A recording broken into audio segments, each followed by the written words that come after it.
If this spring so far has felt warmer to you than usual, you might be right. Forecasters at the World Meteorological Organization expect global temperatures to soar to record highs over the next 5 years.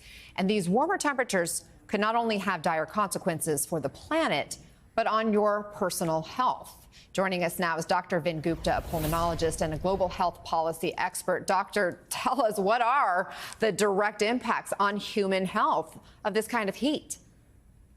Well, Anna, thank you for highlighting what is a vital story. We should all be talking about this. It's not just heat stroke. People think that high temperatures leads to heat strokes. I need to find air conditioning.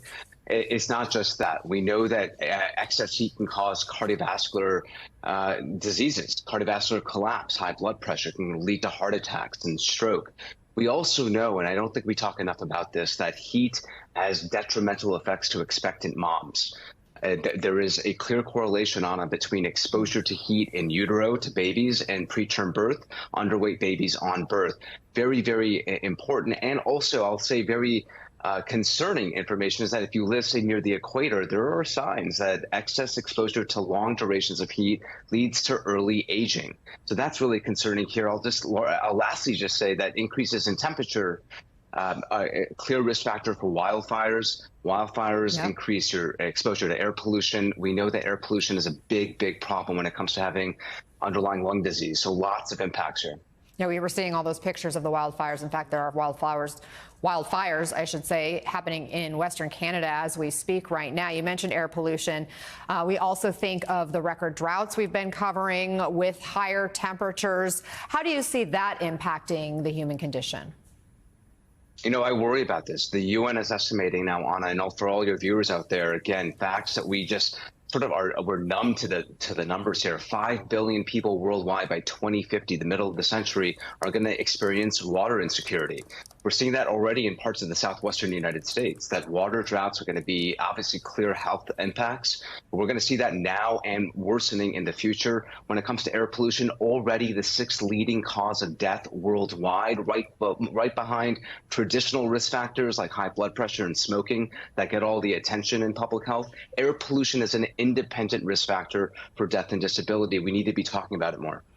A study out of Georgetown University finds that climate change could help spark the next pandemic. I mean, hello. Can you explain how rising temperatures could cause that?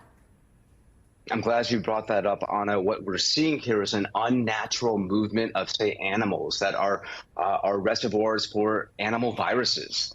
Things like coronavirus, as an example, or other tick-borne illnesses. And what's happening here with climate change is unnatural migration patterns, closer proximity to other mammals like humans, and you're seeing that transmission become more and more common. This is a big concern here. Avian flu, as an example, we're seeing more mammal-to-mammal transmission.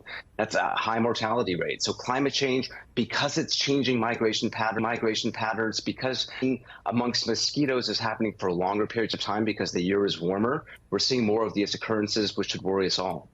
We only have about 30 seconds, but anything we can do to protect ourselves in the meantime?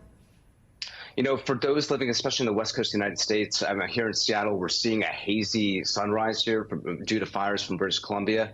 Make sure if you have underlying cardiopulmonary disease, COPD, heart disease, that your regimen, your health is as optimized as possible. If you're an expectant mom, avoid air quality that is poor. Make sure you're checking the air quality before you go out.